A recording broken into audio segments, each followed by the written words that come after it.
Okay, we will go ahead and get started. Thank you, everybody, for being on time and being prompt. I appreciate all of you giving us hopefully less than 90 minutes of your week, so that we can do all call and catch everybody up on things that have been going on across the state. For those of you that are new, my name is Sarah Tyree. I am your state conference president. Um, it is 6:33, so I will call our meeting to order. Um, Quick updates from myself and my vice president, who I don't see on yet, but I'll kind of fill everybody in. I'm sure by now everybody has heard of the Tyrone McAlpin case.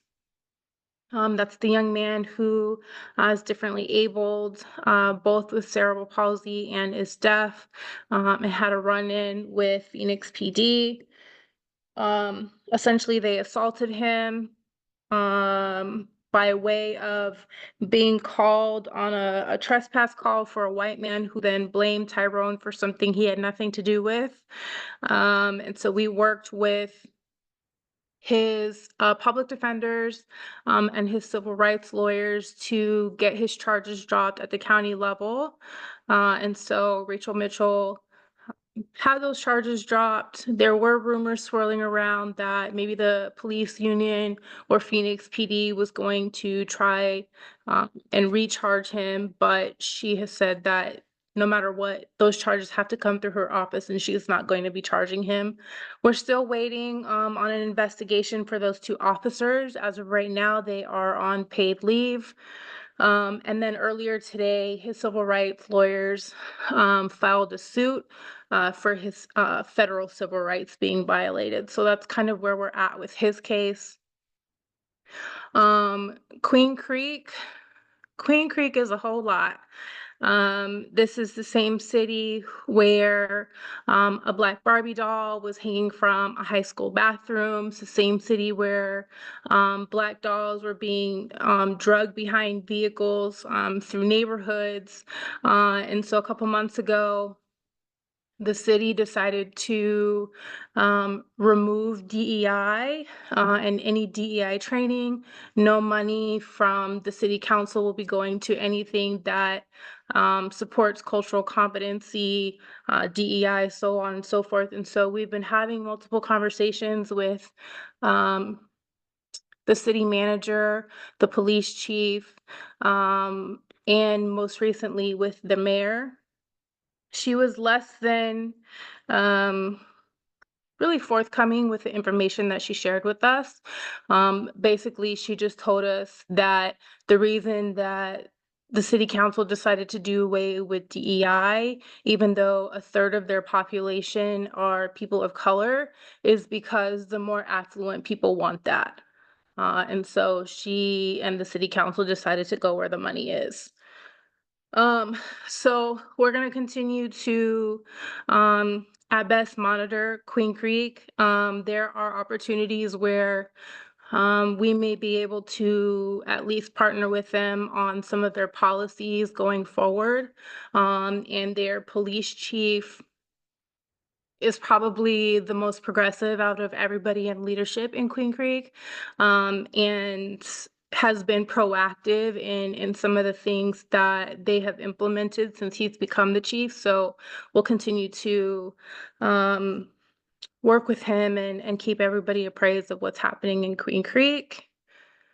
We had a block party the weekend before Election Day at the New Beginnings Church in Mesa.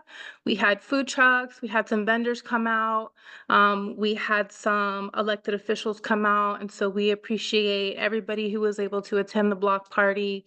It was a great time for families just to come together and be normal prior to everything that followed the election. Um, we had a leadership summit in early October and that consisted of folks from all over the state who are in some sort of Black leadership role within our community. We had elected officials from both sides of the fence who came and attended, and essentially what was discussed at our leadership summit is that nobody's coming to rescue us, right? Like, we're always trying to make space for other communities, but other communities don't make space for us. And so we're going to continue to advocate for all oppressed people, but make sure that we're remaining with Blackness being centered. Our two legislators that were reelected, Walt Blackman and Quante Cruz, have agreed to work across aisle with each other and keep each other apprised of the things that are going on so that we can have our bills passed. And then there are moments we know where maybe one or the other isn't able to technically like vote on something, but what was agreed on is that at the very least they won't let each other's bills die.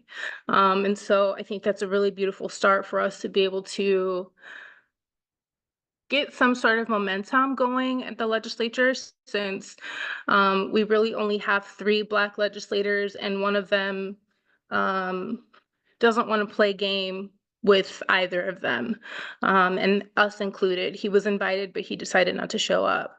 And for our city council folks, their commitment to us was that they were going to be more involved in what was happening at the legislature and doing more city council forums with their communities so that folks know from what's going on at the legislature and at the city. So collectively, we just need to be more engaged with each other as a whole. So that's kind of what came out of our first leadership summit. And the goal is for us to continue to have these at least quarterly. Um, the consensus was that we all kind of feel like we've been paddling on a boat by ourselves, and understanding that Arizona and even Maricopa County as itself is so large that sometimes we lose track of what's happening, all over the place. And so there has to be a way for us to be able to communicate with each other and really stay on top of the things that are happening so that we can support each other. So that's something that we'll continue working on moving forward. Our 2025 leadership. So let's see. Um, Congratulations to all of our branches who have already had their elections, and to the incoming leadership. I know that we have some branches that still haven't had theirs yet, so hopefully by the end of the month we have those answers. The state conference is going to be hosting a leadership lunch and learn for the incoming presidents, both adult and youth, and their youth advisors. And the reason that we decided to do this was because we feel like our presidents and our advisors are all kind of out there by themselves rather than being able to support each other. And then so that we're also talking about what it looks like for us to go into 2025. Let me make sure this is not anywhere else on the agenda.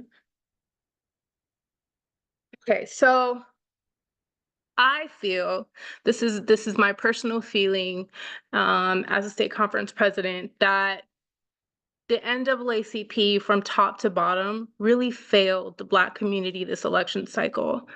Um, we, at the very least, at the state conference, really tried to communicate with national at the start of the year that Arizona looks different. We don't look like other states. Our elections don't look like other states. Our elections are earlier. We are an 85% vote by mail state. And so when we talk about civic engagement from an Arizona lens, we just we needed to do things differently. And those things did not get done the way that we felt that they needed to happen for us to be effective here in Arizona.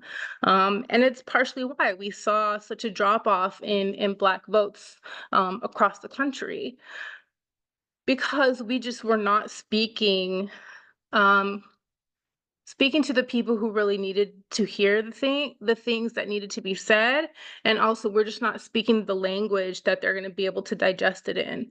And so moving forward, what the state conference is really going to be focused on is being inside our communities, being submersed in our communities, being proactive and educating people on the different levels and the different powers of government, what power they have as voters, um, helping people to restore their rights where rights are able to be restored, helping people who can have their records sealed, right? Just giving people these opportunities that lots of folks say that they want to do, and then nothing ever happens with it. So there are some organizations in the community that we're going to be partnering with when it comes to record sealing and expungements, um, and also really just being more proactive and having more in-person forums to kind of not only hear from our Black elected officials, but also really just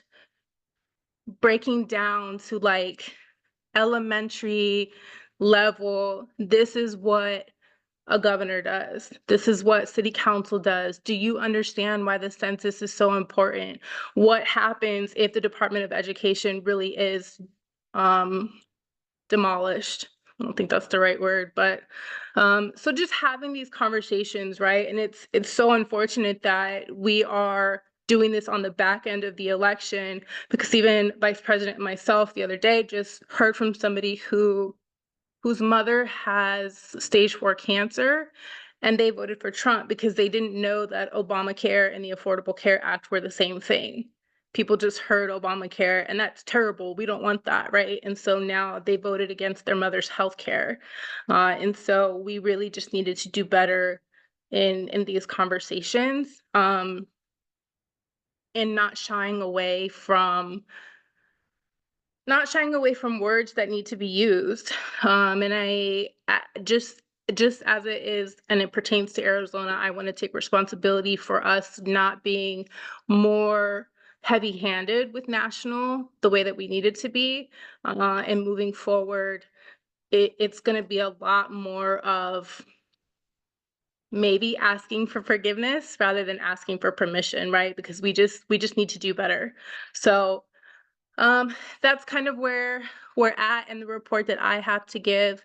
Mr. Vice President, I know that you're on now. I talked about the McAlpin case, Queen Creek, the block party. Is there anything else that you would like to share with folks before we move into our committee reports?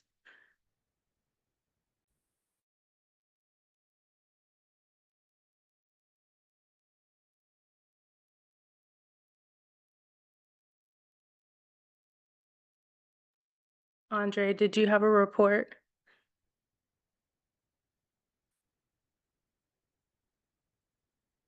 Okay, well, we'll move on. Is DL, brother DL, I see you're on. Would you like to give an update to everybody on what you've been working on over the last month or so? Yeah, thank you.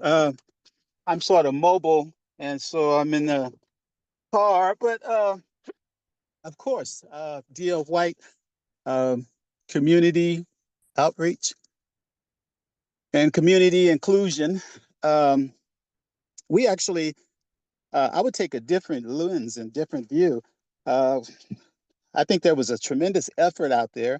Unfortunately, things just didn't pan out this time. In 2020, of course, we had more success, but a lot of variables was at work this time around, unfortunately.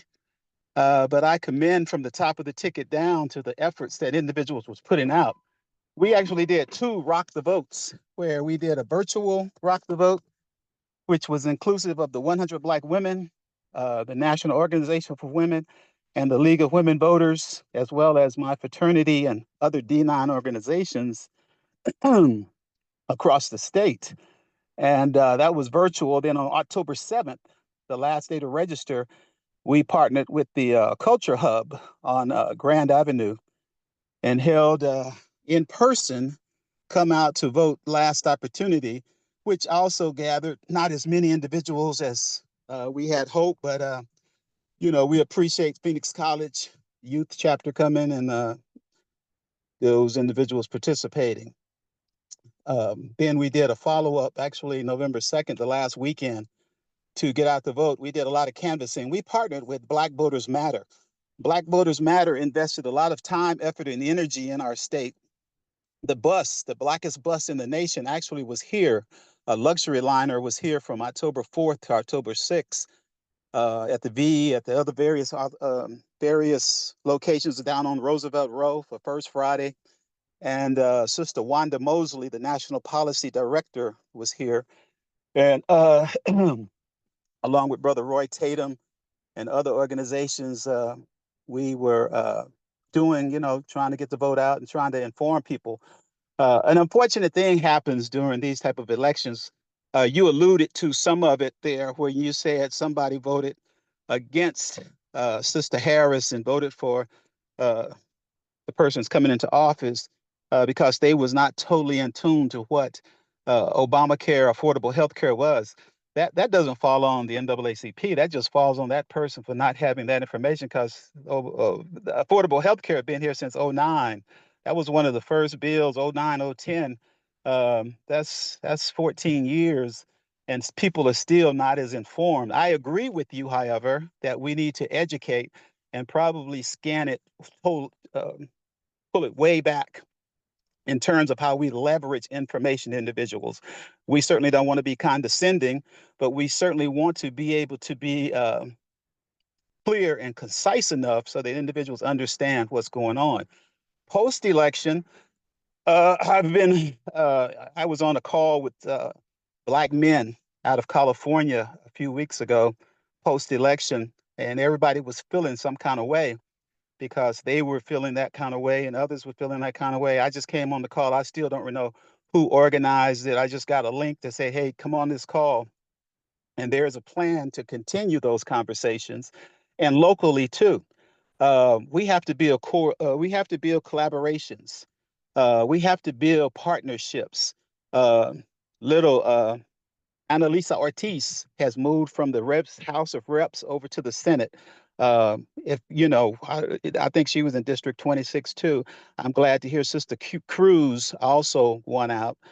We have friends in the legislature, and they may not all be of our pigmentation, but all skin folks aren't kin folks. So those who are close, we have to partner with them and extend an open hand.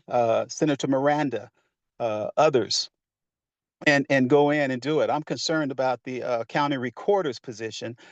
This person who assumed that spot heap um, went against a person of his own party because he probably wasn't being as he was being probably too inclusive.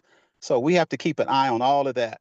And I conclude. I appreciate the time, and there's still much work to do. Indeed, there is. And hopefully, as we move into 2025 and we're preparing for the 2026 election, where we will elect or re-elect a new governor, Mark Kelly, so on and so forth, that we're really doing this part of education. I understand that Google is everybody's friend, and I do agree that to some extent, there's negligence on some folks who just don't take the time to look at information. And also, I want to make sure that at least while I am um, in charge of the Arizona NAACP, that I'm going to bed with a clear conscience, knowing that we did what we could to educate our community. So thank you, Brother DL, for all the work that you did with the D9, Black Voters Matter. And on that, actually, Fallon, we'll talk about that later. I'm not going to talk about that. Andre, are you there? Andre is still not Yes, here. Okay. I'm here. No, Okay. I've been here. Yeah, I'm here. Okay. Would you like to give your update? Yeah, let me step out where I'm at. Sorry. Me and the president have had an opportunity to do quite a few things during the last year, and I'll keep this brief, or at least since we took over as president and VP. Some of the highlights: the Tyrone McAlpin case, which you all are very much aware of. We were able to get those charges dropped, and then there is pending civil litigation had a call and a complaint about a child being bullied in a school and did a transfer, and the AIA was denying her to play. We got that overturned. We had a governor's appointee from a previous administration. The current administration was trying to demote and remove their position entirely. We were able to make sure that that did not happen. And they're actually the only Black in that particular agency in a leadership role. The access issue with the providers being suspended, that is an ongoing issue, but we were able to work with Benjamin Crump, and they have put a stay in place for all of the administrative hearings or administrative law conferences.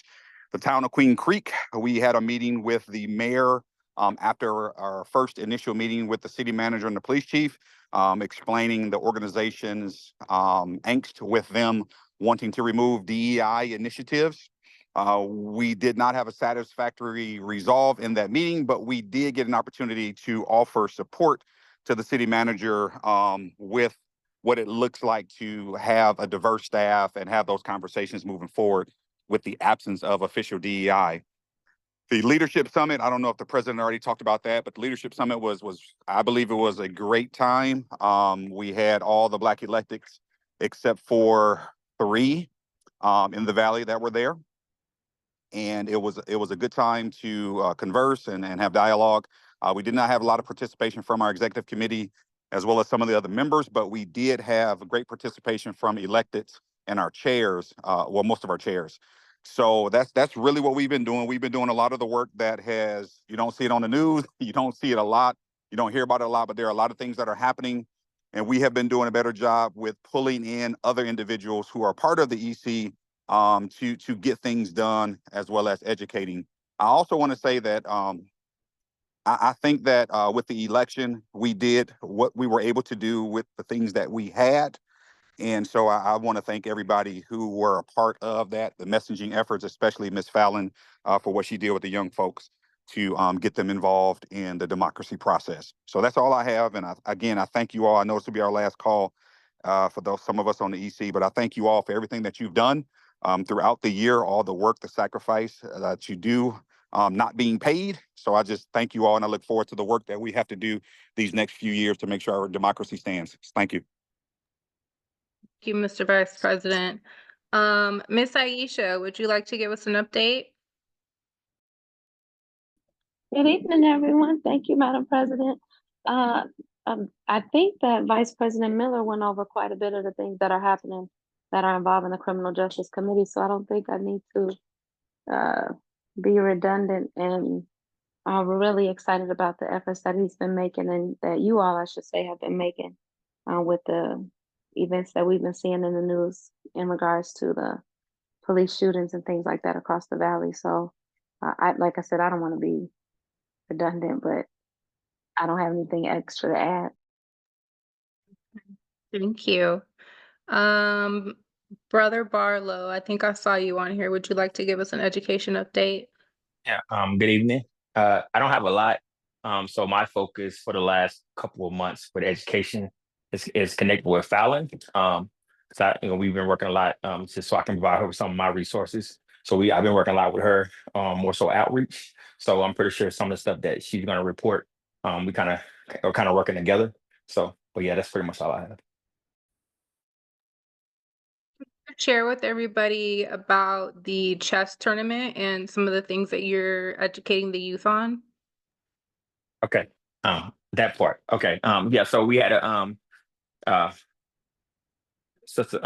President Tyree came to me a couple months ago, and we had to put together a program to talk to parents and students about the threats of like cyberbullying and sending out messages to their other students saying they're going to shoot the school, so on and so forth. We had a couple of arrests that happened. So I had a chess club with my nonprofit, and we had Phoenix Police Department. They came out and they spoke to the parents and the students about what the consequences are and what not to do. It was very successful. We talked about restorative justice, so on and so forth. So that was a very successful event that I collaborated with the state conference and my nonprofit. But yeah, that's the only event that we've had. We have the Christmas party coming up, which all the youth in the NAACP are welcome to participate in. I sent the text message out to the state conference. So, but yeah, that's pretty much it. Thank you. Um, I don't think Anthony's on. Anthony, are you on? Okay, so I do want to hold space for Anthony and his family at this point in time. His younger sister passed away a couple weeks ago, and I know over the last couple of days they've been holding service for her in California. So I'd like for us to take a moment of silence, send their love, prayers, whatever it is that you do to him and his family.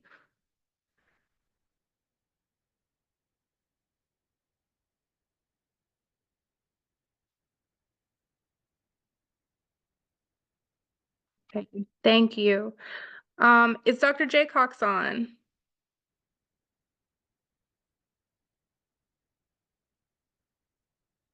Okay, hearing none, let's move into political action. Carlin, would you like to give us an update?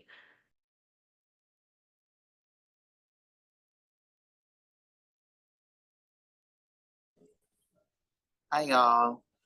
I'm like, what have I been working on? I have been trying to meet with Swahana and Dr. Westenberg. We've been trying to align our schedules so that we can check in and chat with one another. And then I attended the leadership retreat with the folks from the leaders from the Black community. I'm also working on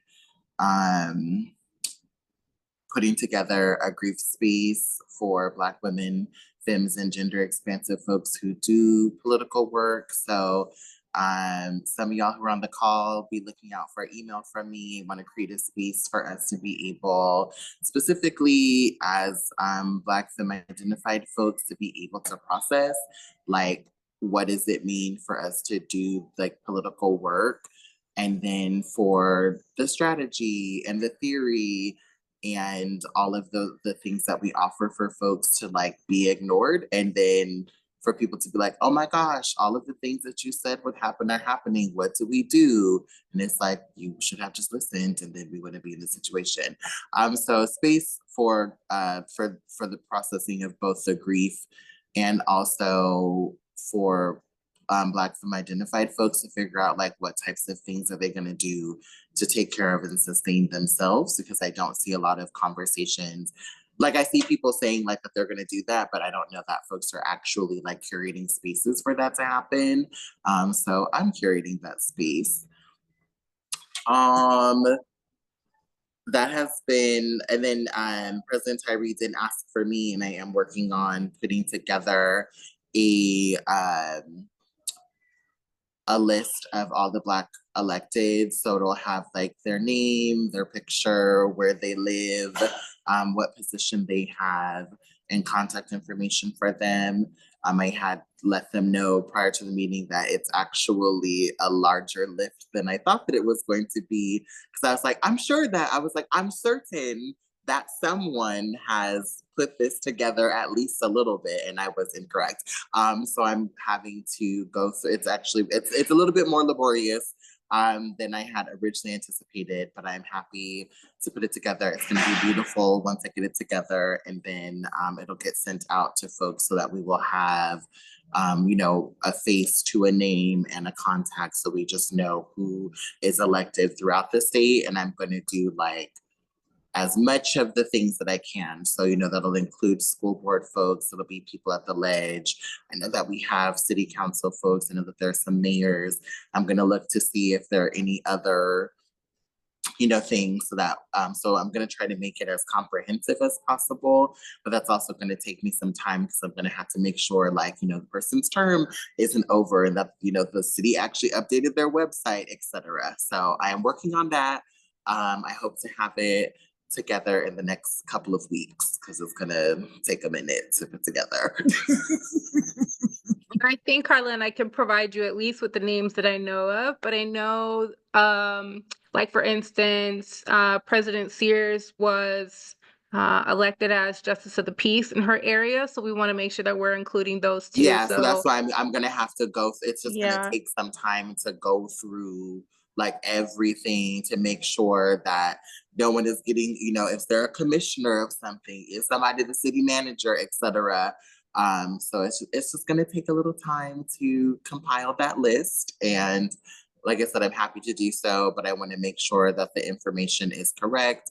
I want to make sure, that the pictures are correct, that and that there is as much information available as possible, and that the information is as accurate as possible as well, because that's the thing that we have, has kind of sort of come up, is how mis and disinformation gets spread, and sometimes it's by people not being thorough with the types of things they're creating, and I don't want to add to mis and disinformation. Another thing that I have been doing is really just been paying attention to what some of the takeaways have been around why and how Trump was elected for a second term. I have lots of thoughts about some of the discourse that's happening, and have really just been paying attention around what are some of the strategies that I think we will need moving forward around education. And so I had a meeting, a couple of months ago with President Tyree and VP Andre, and had kind of laid out my plan of what I think we should do. And it has not changed. I think that it is that some of the takeaways, some of the rhetoric around how people have even come to voting decisions just affirms that there really does have to be a much more robust, intentional, and invested in infrastructure to really help people understand how to engage civically. And that, yes, the NAACP is not entirely responsible for that, but I think that we have a responsibility to recognize that, like many people in our society, have been failed by systems, and that failure continues to manifest itself in folks voting against their interests, and or just not having the tools to be able to properly navigate any type of civic structure. And I think that it would be irresponsible for us, the organization, to be aware that problem exists and not do at least what we can to intervene. And so that is what I plan to do, is really figure out. And I think the other piece of it too is, this is just like where I have kind of been in my headspace, is I really have just been observing, because I don't know what's going to happen in January, right? Like, I think that's kind of everybody. We don't know if or how bad or what is going to happen. And I think that it is going to be we really are going to have to operate, I think, in an and also space where we are both having to respond to crises, and also needing to remember that, like, while we are responding to crises, we also must base build to make people more resilient to the crises that will come.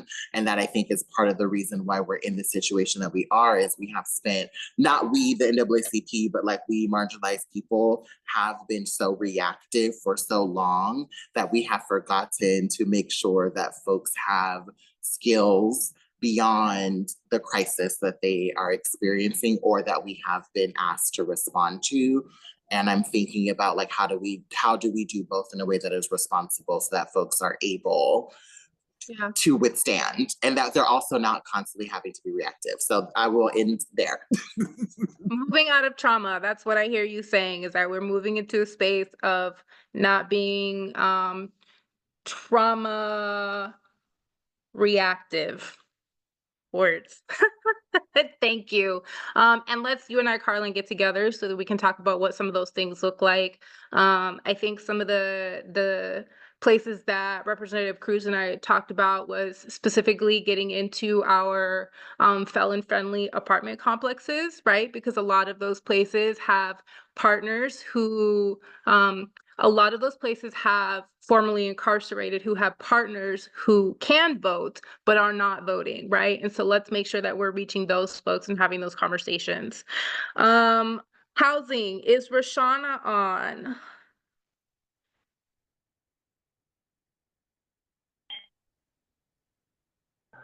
Yeah, I'm here.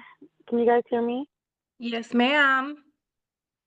Okay, so just reporting on housing. I feel like things kind of heated up a little more towards the end.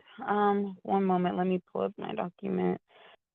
Basically over the year, when I first started, Bishop was telling me just kind of take a small corner of this and then make that your corner instead of just doing the whole housing crisis, which is very large, very severe. At this time, they estimate that our housing costs have gone up 76% since 2021. So that's the battle that we're dealing with. We are also coming off a pretty large national case against a company called RealPage that developed a predatory algorithm to basically target different property management companies and force them to charge the same minimum rate. Meaning if all 10 of the major apartment property managements raise their rent to $2,300, that means everyone else will have to as well. Otherwise, people who aren't willing to pay that will be homeless, which is what we're seeing, a rise in homelessness across our state, coming from Phoenix all the way up into Sedona, who instead of, I don't know, trying to fix their housing crisis, decided to facilitate it by creating a car park where homeless people of Sedona can live in their cars in order to work there. We're kind of seeing them move towards the same thing here in Phoenix. As you know, they dismantled the zone and they also cut funding for HUD. With that being said, our Attorney General, Chris Mays, is trying to change things around. So she's decided to have quarterly housing town halls where we can all show up. First, she will go through, everybody will individually get to speak or make their complaint to her about what's going on. And then after that part concludes, you can kind of meet individually with people that spoke based on what resources you have or what advice you can give, things like that. We kind of want to make it a community effort because like Sarah said earlier, sometimes it can feel like we're all just in our individual boat paddling, but with housing, we know that affects everyone. So it's meetings that everyone should show up to. So I'm hoping that a lot of us show up next quarter. We don't have a date yet, but once we do, I will give it to Sarah so she can send that out. I will tell you guys, I was the only Black person at this housing meeting. I was the only Black woman, so I definitely stood out.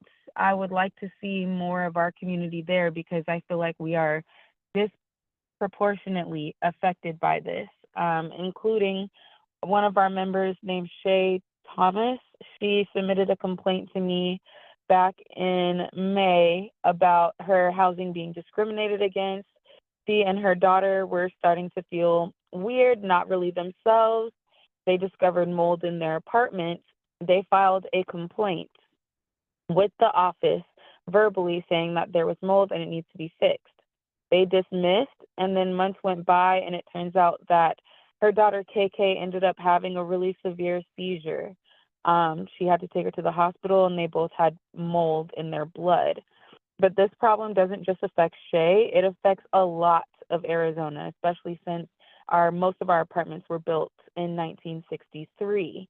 So if you can imagine, mold building up from then to now, it's horrendous. So what Chris and her team have decided is that the problem with persecuting these apartments that are having these predatory rental practices and ignoring the toxicity of their apartment spaces, in order to prosecute them, there's a very strict legal protocol that we need to follow. And that starts with not verbally telling your apartment complex that you have mold or you have a problem. We really need, especially members of our community, to be using the portals that the apartment complexes have designated for us to use. This will start a paper trail. So if you know anybody in your community, I'm sure you do, that has been discriminated against via their rental price or is being dismissed when it comes to mold in their apartment, please tell them first, make a complaint in the resident portal, screenshot it, give your apartment complex time to fix. If they do not, you need to escalate it by sending an email that says, and I quote, I'm an apartment number, whatever, whatever. This is my first and last name. I will not be paying my rent until this is fixed because my dwelling is unsafe. You No, need no, no. to say those exact words. No. No? Okay, someone's interrupting. I don't know who it is because I'm calling on the phone. Who is it? That's me. Don't do that. Whose name? This is Name. I Aisha. can't see you guys. Yeah. Okay. So get a copy of the Landlord Tenant Act. Arizona is a state where there's no rent strikes here. There's specific steps you can take, but withholding your rent isn't one of them.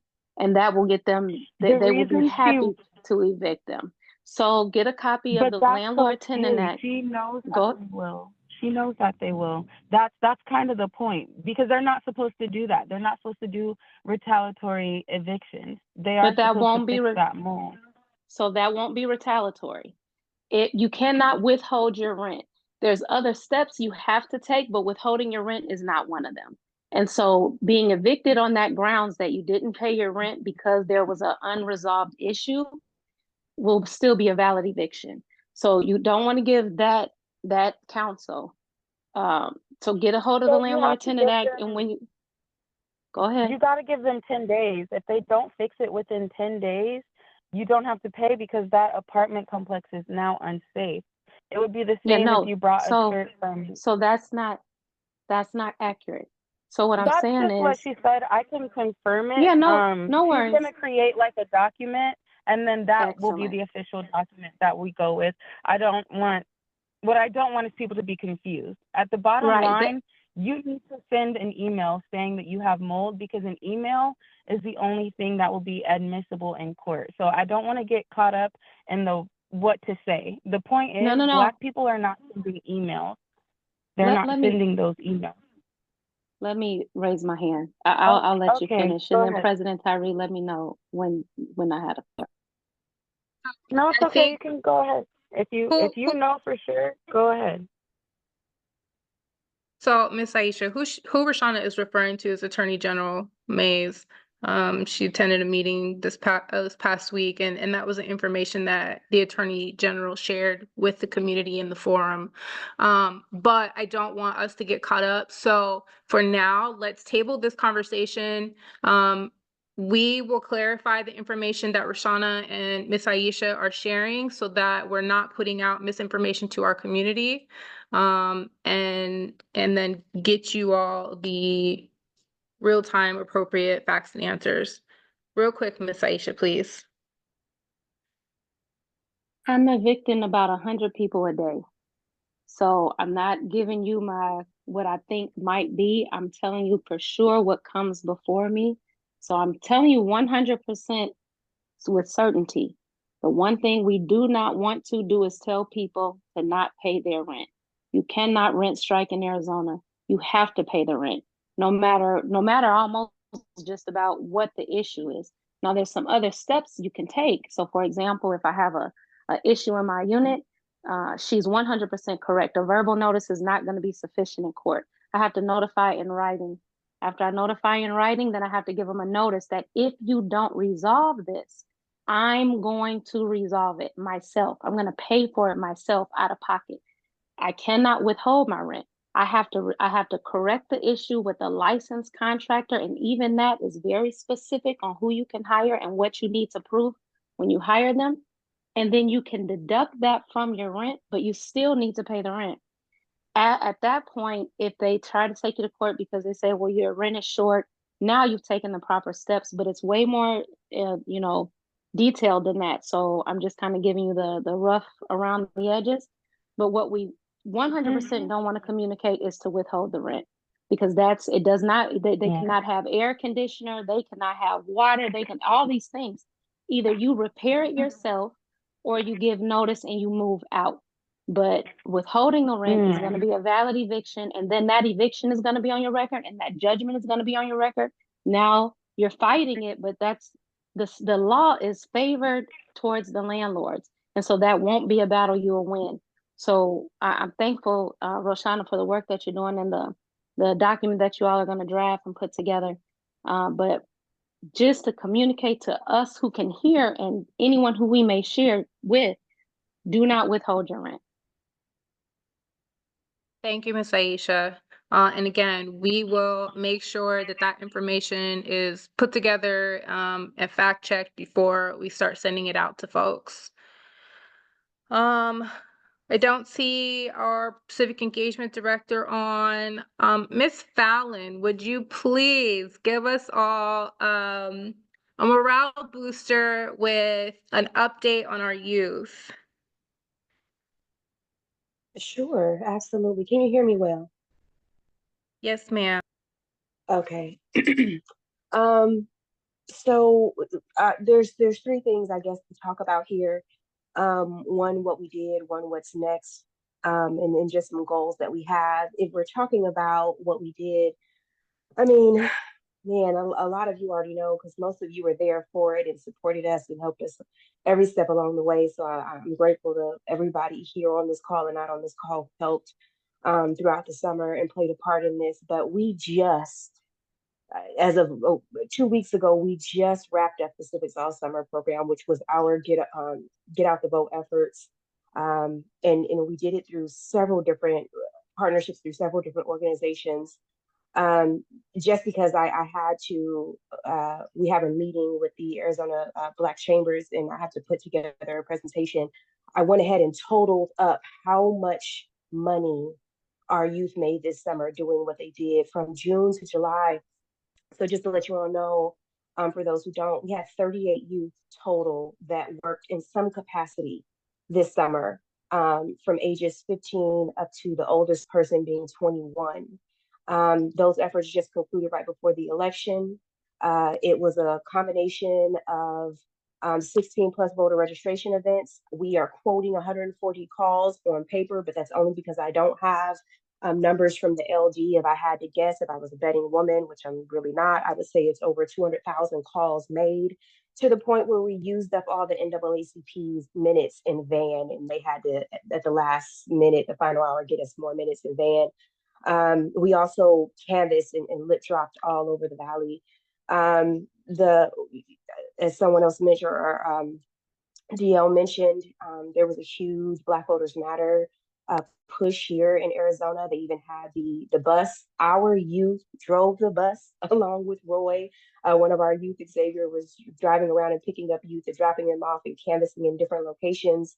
And it was a huge effort. And it started off, and I'm gonna quote some numbers here, but it started off with our partnership with the Greater Phoenix Urban League, where we had 38 youth that totaled. They all got about $1,500 throughout their time in the beginning part of the summer, which totaled $57,000. And then because of how amazing their work was, it caught the attention of Black Voters Matter because the amazing and incredible Shawna Bagley advocated for us and was able to get us more grant monies. And we got an additional 20K and then an additional 25. So long story short, just adding those numbers up because I can give you guys facts and data all day. Our children, our youth, the 38 of them collected $97,000 this summer collectively, doing this work, and not just the voter registration events, but and the phone calls, but just being civically engaged. We showed up to more events with surrogates than I've ever seen in my adult life. So this year was absolutely incredible. They outworked anything that I could ever do. So I'm very proud of them. We also did some incredible work, which I don't want to skip over that. Robert Branscombe, I think his name is. I think he's one of the chairs for the Democratic Party. They wanted to participate in our nonpartisan efforts. He brought out some gentlemen from California that are affiliated through D9, and they canvassed and phone banked with our youth. There, I could spend hours talking to you guys about that. The bottom line is there was a huge effort made from them from June to July. We were only able to do that through our community partnerships and the curriculum that we set up for them and the progress that we had made through the year, which got the attention of several parties and allowed us to provide them with this opportunity. So they did absolutely incredible. Of course, what's next? So that's what we did this summer. We worked. That's what we did this summer. What's next? We're in the process of ramping up for AXO, which I'm so excited about. It's been an absolute blessing to be in touch with Robert Barlow, who's on this call. He mentioned that earlier. He and I have been in very, very close communication over the last couple of weeks, just doing the necessary due diligence of what we need to do about the work that needs to happen and the action items on the table to get AXO to a sustainable place where it's really impacting the youth that want to display their talents. So we're in preparation of doing that now. We actually have a meeting coming up and very soon this evening. We're in a place right now, aside from wrapping up the youth in general, of rallying the troops. And for us, what rallying the troops looks like is getting into the schools. Yes, there are youth in the community, but the only way that we access them on a very, very high level is by getting into the schools. So I appreciate a lot of you. Some of you are not on this call. Some of you are, like President Arnell, who've been connecting me with BSU leaders from various parts around the Valley. Before this meeting, I just came from a meeting with one, and she brings all the BSU leaders from the West Valley with her. The goal is to make sure they understand how important the separation is between the BSU and the NAACP, because when we are in the schools, we are limited to what we can do in the schools. We should actually be their support and advocates outside of the school as separate so that we can support them when they're having hardships within the school. So she understands that because she's hitting some of those roadblocks, and a lot of her colleagues are also hitting those roadblocks within the school. And now they want to come and join the NAACP and bring all of their youth with them so that they have outside support and can say the things and do the things that they wouldn't otherwise be able to do within the schools. So those meetings have started. That was my third meeting with her. Absolutely incredible. I can't wait to continue to engage with her.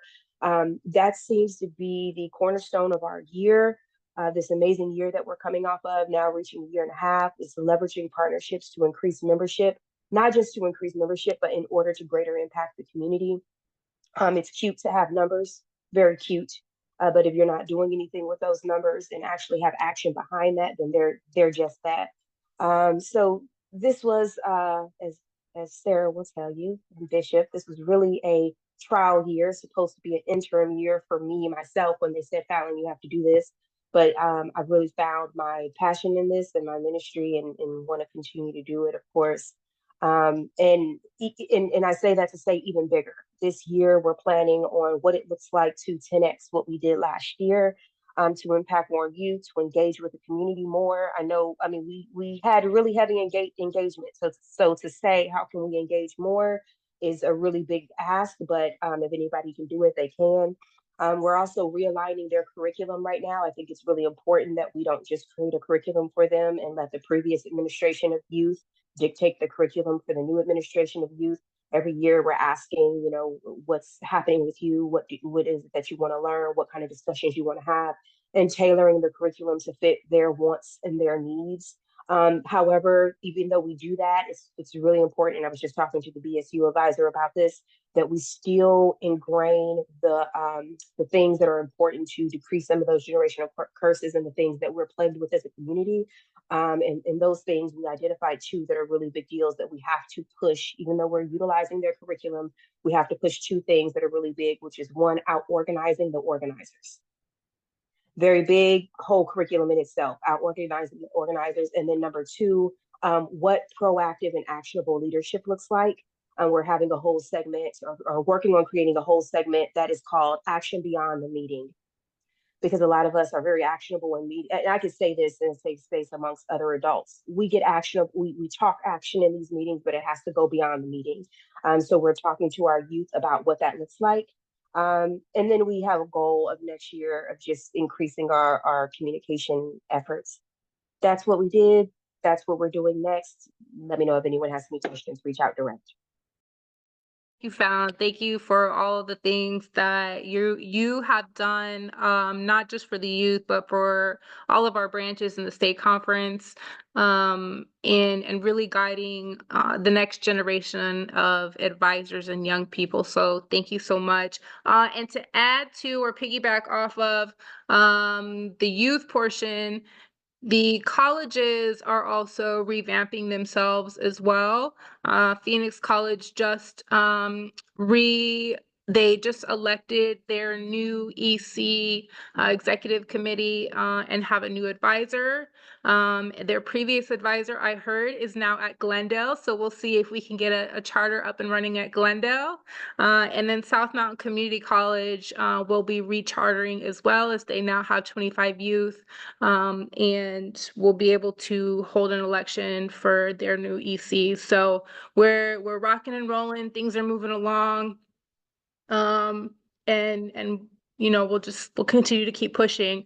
So moving along, because we only have 30 minutes left. I do see that someone from the East Valley, West Valley, Maricopa, and Tucson are here. So let's start with the East Valley. Do you want to give us a quick 3 to 4 minute update on what's been going on in your branch? Miss Angela, that might be you. Oh, that's me. I can't follow this young lady here. No way. No, I really didn't prepare a report. Usually the secretary does. And for me to try to remember, you know, since our last one, I think was as of sometime in September. I did participate in the gathering you guys gave, and I had a great time. Thank you very much.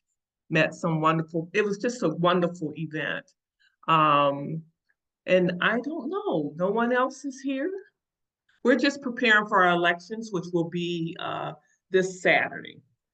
So I'm just trying to get through that right now. But yeah, I am impressed. Wow. But thank you. I'm not going to take your time. Thank you, Miss Angela. President Farmer or Miss Teresa, would either of you like to give a quick update? I can give a quick update, Sarah. We've been actually just busy with our branch election process and also the the national, state, and local elections.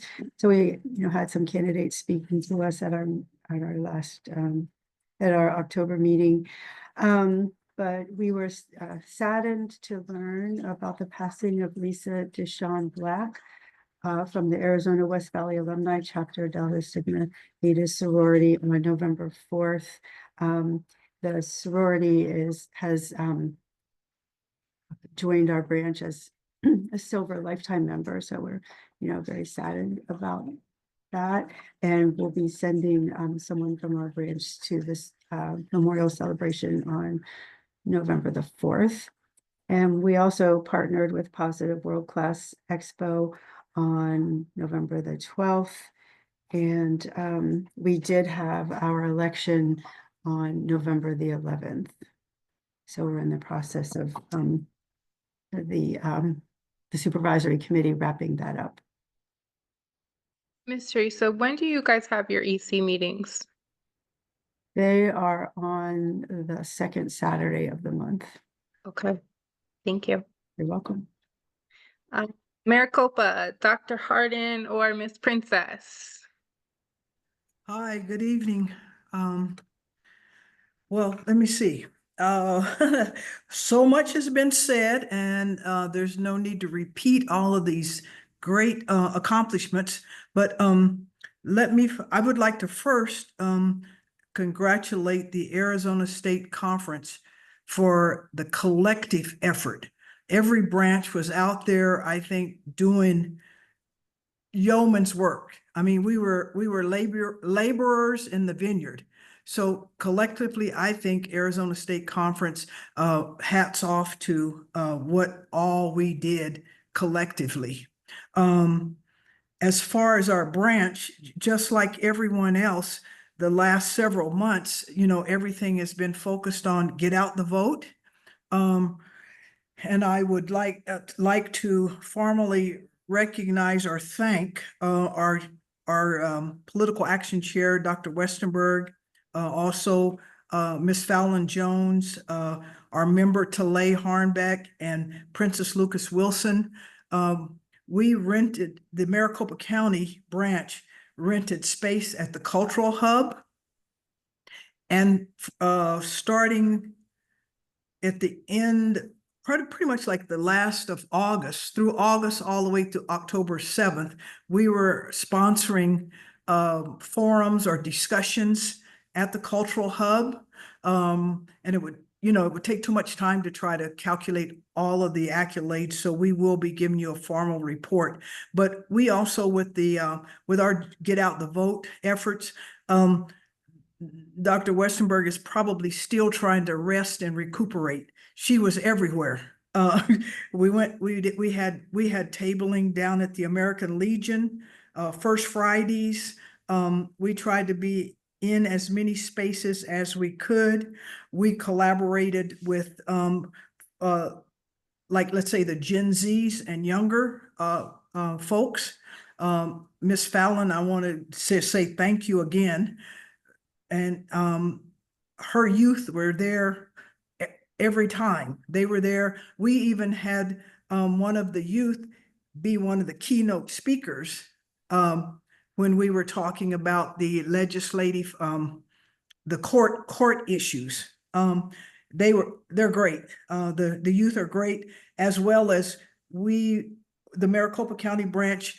We have a pretty active Back to School, Stay in School program going, and we were glad to be able to give scholarships to the youth that Ms. Fallon is shepherding and guiding. So,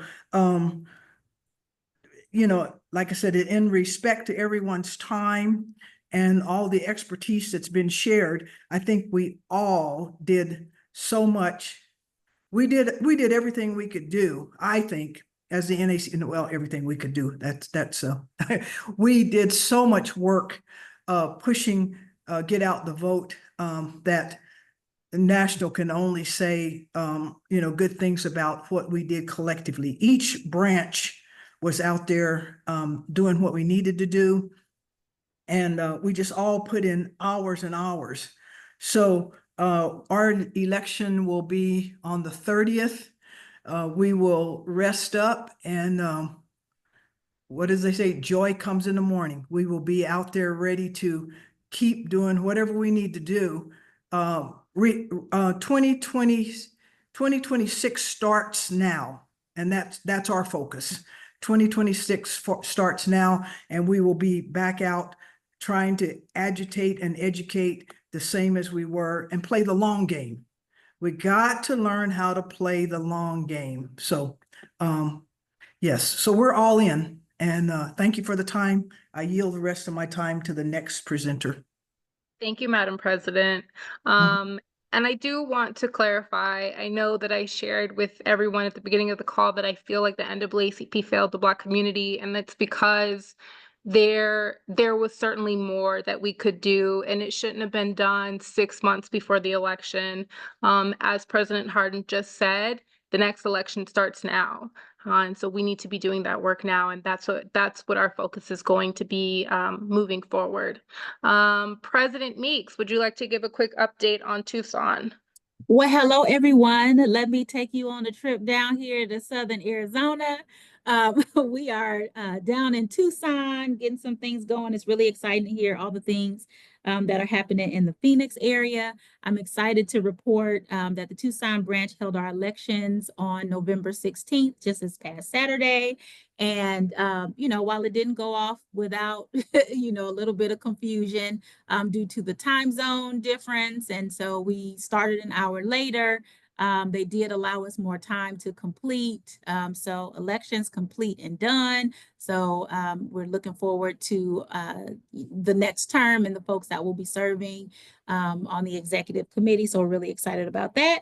But we have been really engaged in a lot of different things. I guess I'll stay on the topic of elections, but try not to belabor that because I know we're feeling, you know, all the things other folks are feeling. But we've been active in Tucson and engaging with folks in everything from National Voter Education Week to action alerts to in-person forums, virtual forums, and really looking at some of those elections that are often overlooked or people don't know what they are. We provided information about propositions, and I really do think it's important to partner with other nonpartisan organizations. So we've been doing that with the League of Women Voters and sharing information from Civic Engagement Beyond Voting. So we had a lot of information to get out to folks, and we tried to address these things in many different ways.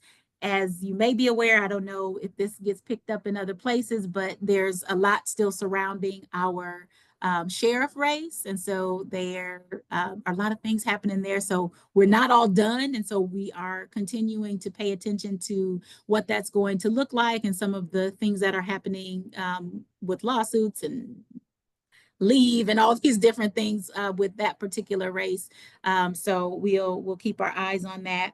I just also want to share, we had a very successful housing fair at the beginning of November, in which we had many of our community members that came out to get access to information and resources and organizations from all, when we think about housing, just all aspects of that. If you are at the point where you are interested in buying a home, or if you are not quite sure where you're going to lay your head this evening, we have folks on hand who are able to provide some of those resources and information. And we have folks there 2 hours before the event started that were just ready for that information. And so it was incredible for us to come together and collaborate with Boys and Girls Club of Tucson and the city of Tucson, and providing space for families to be able to come so the parents could go inside the gym and do what they needed to do, and the kids could jump outside in the jump houses and do what they needed to do. So we were really excited about that.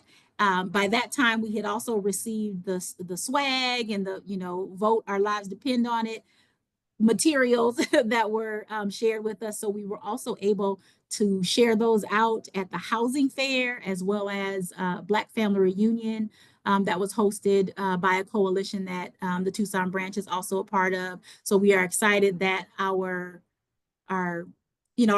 message is not staying within the branch, but is also out there in the community. And so we were really grateful. I know I was grateful to get a big box, and I was trying to recall what I ordered and try to hide it before anybody saw it. But I realized, great, that wasn't something from Amazon.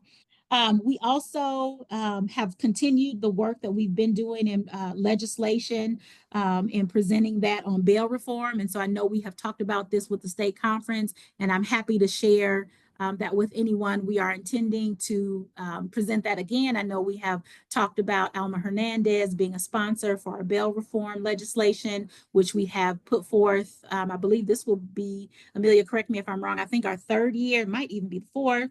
But we are also excited and know that on our last meeting, we talked about and we received approval to move forward with the automatic restoration of voting rights for individuals with felony convictions who have completed the sentence of their incarceration or probation.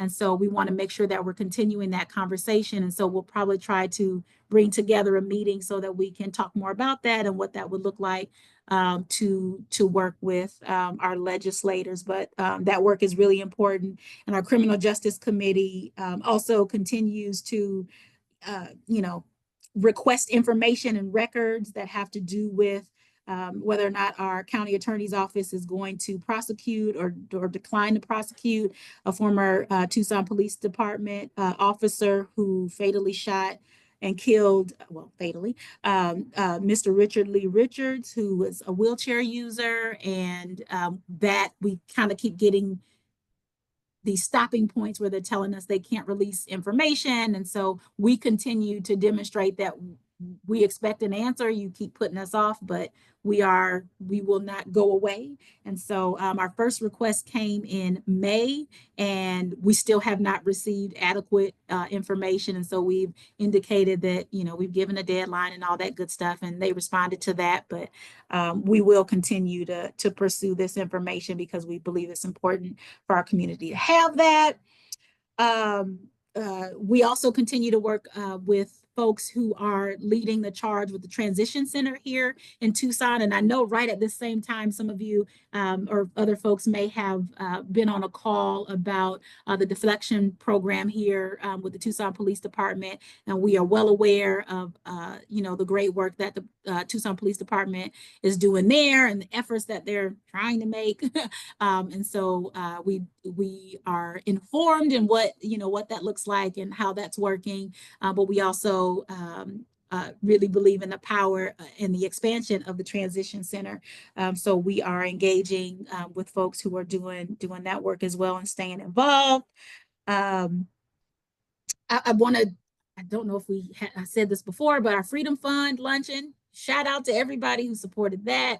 That was truly a highlight. We had our record number of attendees, over 400 people who showed up for that event. And we were lucky enough to have President Derrick Johnson attend, as well as Congresswoman Jasmine Crockett. And so that was an amazing event. But in addition to that, we are grateful that we had some things in order for folks to be able to donate and to become members. And so we have seen an increase in our membership as a result of the Freedom Fund and just the easier access to becoming a member. So we're really excited about the new energy and ideas and folks, we hope working folks that will come in and really help us move this thing forward.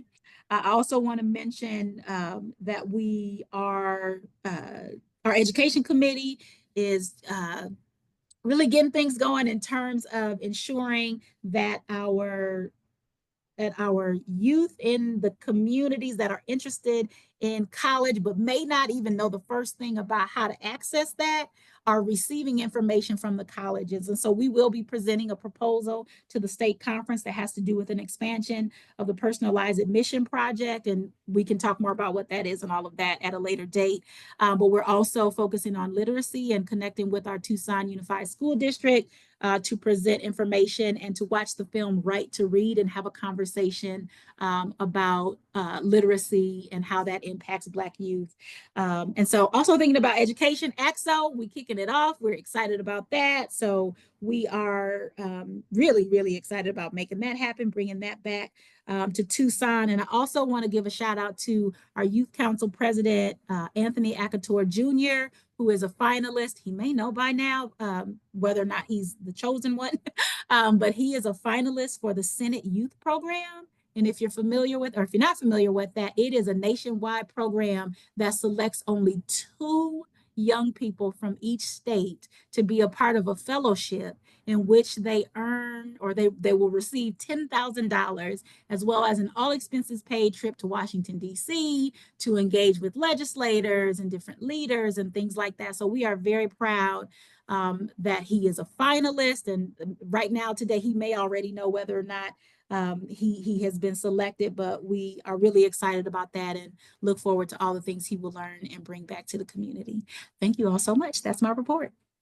Dr. Meeks, will you, keep us updated on young Anthony so that we can, even if he's not one of the finalists, but hoping that he is, give him all the accolades, because to make it to the top finalists in the entire country, that's beautiful and amazing. We want to make sure that we celebrate that. Okay.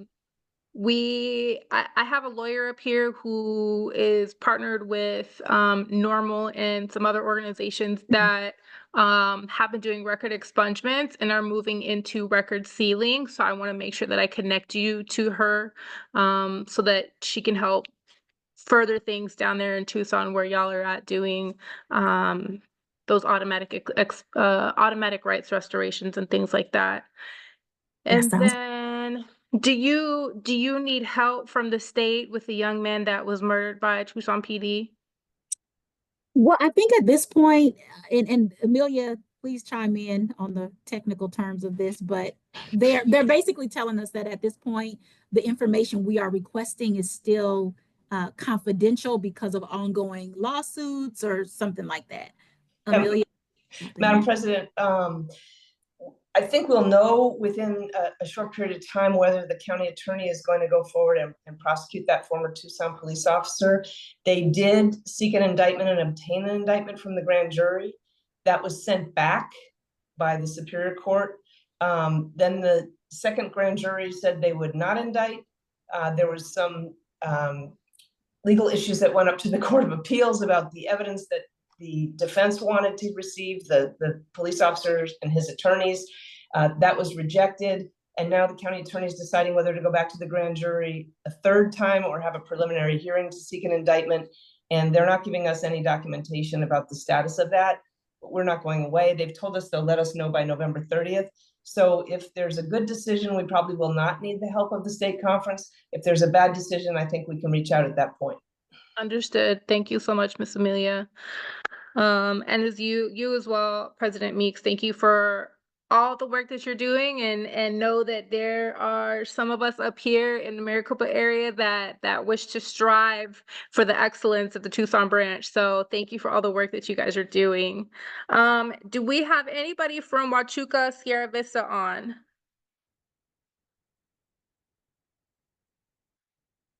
Going Yes. once, going. Oh, yes. Go Can it- ahead. Thank this you, is Mr. Tim Timothy.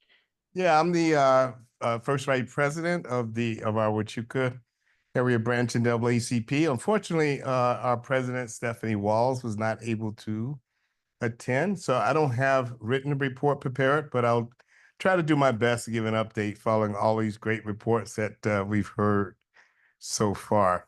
So just November was a pretty eventful month. We had our Freedom Fund luncheon in November. Our branch elections were conducted on November 2nd, and we re-elected the same officers as we had in the previous year. So Stephanie Walls remain our president. Myself remain as the first vice president. Anthony Isom is our second vice president. Laverne Jenkins is our treasurer, and most of you know Patricia as our secretary. We also conducted a housing forum on November 16th. And just so you know, we have, that is a new committee that we've just established. Our committee chair is Lana Tompkins, the daughter of, as some of you may know, Miss Dorothy Tompkins, who's one of the founders of our chapter here. We are having our initial meeting of our MLK planning for our MLK event coming up in January. And we anticipate a coalition across the community from our D9, our pastors and deacons across our city. And we look to change the approach to our MLK event, especially on the heels of this previous election. And as many of you have stated, 2026 starts today. So that's one of the things that we'll be looking at and changing our MLK event this January. And with that, I think we have our Civic Actions Committee Chair. I don't know, Tricia, if you're still on, anything you would like to add? No, I have nothing further to add. We weren't active, unfortunately. We needed to be. Ms. Tricia, Mr. Vice President, if one of you could reach out to myself or Andre, Vice President Miller, so that we can come down to your meeting. We'd love to meet your members and help see where the state can help you revitalize the Sierra branch. Absolutely. What we'll do, sir. Thank you. Thank you. Of course. Thank you for coming on tonight. Yuma, do I have anybody from Yuma on?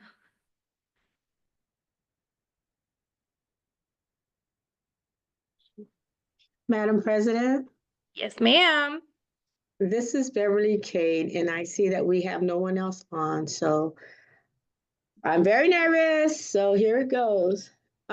We did get out and we did some canvassing, we did phone banking, we did some poll observing.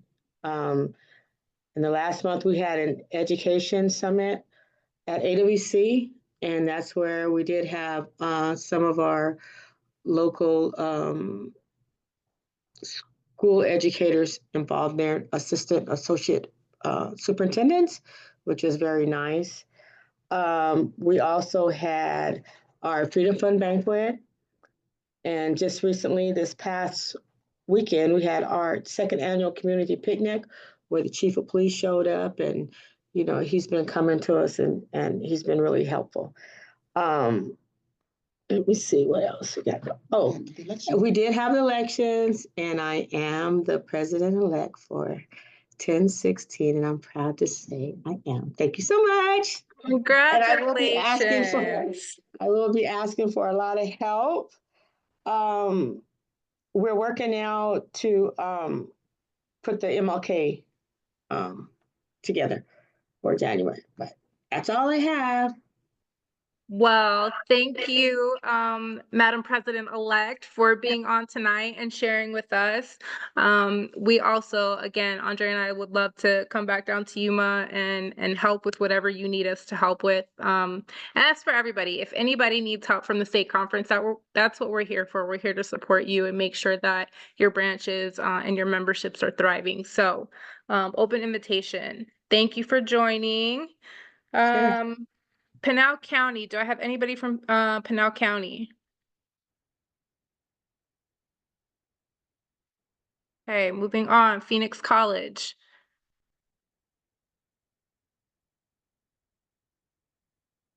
Moving on, South Mountain College. And then I'm gonna skip over West Valley and Tucson Youth since Fallon and both President Meeks already shared. Moving into the next portion of our agenda, since we have like 5 minutes left. As of November 15th, so about a week now, we were sitting at 1,020 active members. So good job, everybody. I believe that the last time we had a meeting, we were at like 920 or something like that. So we've gone up about 100 members in the last month. And we only had 41 memberships expiring within the next 60 days. So let's make sure that we are reaching out to those folks and reminding them that their membership dues are coming up. Collaboration, and I really heard that tonight, that all of you are collaborating with your sibling organizations within the community. Thank you so much for doing that. Succession planning, we're still talking about this. We're going to keep talking about this, is that we really want to make sure that we are propping up and readying our young people 45 and under. That is not to say that we do not value our elders. That's not what we're saying. What we're saying is understanding that our young people are the next generation, and they are the people who are going to be making laws and policies that are going to impact our lives. And we want to make sure that they have the mentorship, the guidance, the skill sets that they need in order to create the world that we all want to live in. That's what we're saying. Convention and CBC. For the National Convention, the location is going to be in North Carolina for 2025. They haven't put out information yet, but based on what was spent this year, we are expecting for each person that plans on going to convention or CBC to spend around $1,000. So we're really trying to encourage people to start saving for those events now, rather than at the last minute, oh crap, I have to spend $1,000. I can't go now because I got bills to pay. But if we start putting away for those things today, right? As President Hardin said earlier, we're thinking long term and we're planning ahead. Let's start saving for the convention and CBC today. We already talked about branch elections. Real quick on guiding pillars. So this conversation came up a couple weeks ago and kind of asked, what does it look like for branches when it comes to the pillars that they want to work on and the things that are important to their branch specifically. So national sets the tone, right? They say these are the items that are important to the NAACP, A through Z, because we know there are so many issues. And then the state conference will say for this set of years, 2 years, we're going to be focused on these items. And currently, this administration is focused on mental health, on housing sustainability, education, and of course, the election. So if you have a branch who is focused on policing or on bail reform, those are beautiful things and those are really important in your community, and we don't want to stop that work. And also, how do we intersect mental health, housing, and education with policing? How do we intersect mental health, housing, and education with bail reform? How do we do those things?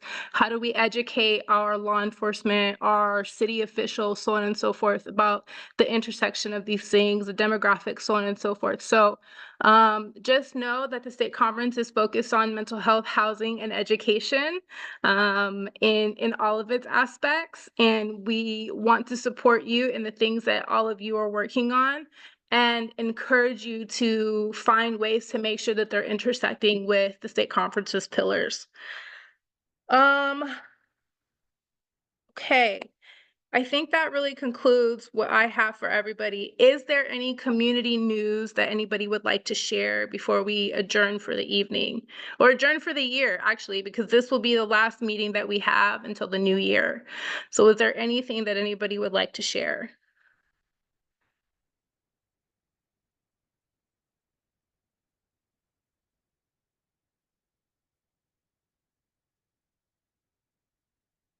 More than 60% of the Pima County jail population suffers from mental health challenges, and 80% suffer substance use disorders. Thank you, Miss Amelia. It is, I think the folks who are incarcerated, they're a forgotten community. By and large, they are the throwaways. And I know that many of us have family or friends, or we know somebody who has intersected with incarceration across the country. And so I think that continuing to do the work and the fact that y'all are really focused on those people specifically, I'm having a hard time, I apologize. I love it, and whatever I can do personally to help support that effort, I want to. I was able to do some of that ex-offender work while I was in Utah, which Utah is so different from Arizona. Ooh. But however I can help, I want to be able to do that for you. Anybody else? Going once, going twice. If anybody does not have somewhere to go for the holidays, Thanksgiving, Christmas, New Year's, please reach out to me. We will make sure that you have somewhere to go for the holidays. We don't want anybody to be alone. You are loved, you are family. So please don't be by yourself unless it's like intentional and you chose to do that by yourself. Otherwise, my home is your home and it's open to all of you. Thank you so much, everybody, for everything. Oh, I see Vice President Miller, you have your hand raised. Yeah, and that along that line, also on Thanksgiving Day, I do flag football, my church, and we also provide a meal. So again, like Sarah said, if somebody wants to get out of the house, play flag football, burn calories before you eat, you're welcome to come over and hang out with us in Mesa as well. And the food is good, soul food, like really, really good food. So you're welcome. Thank you.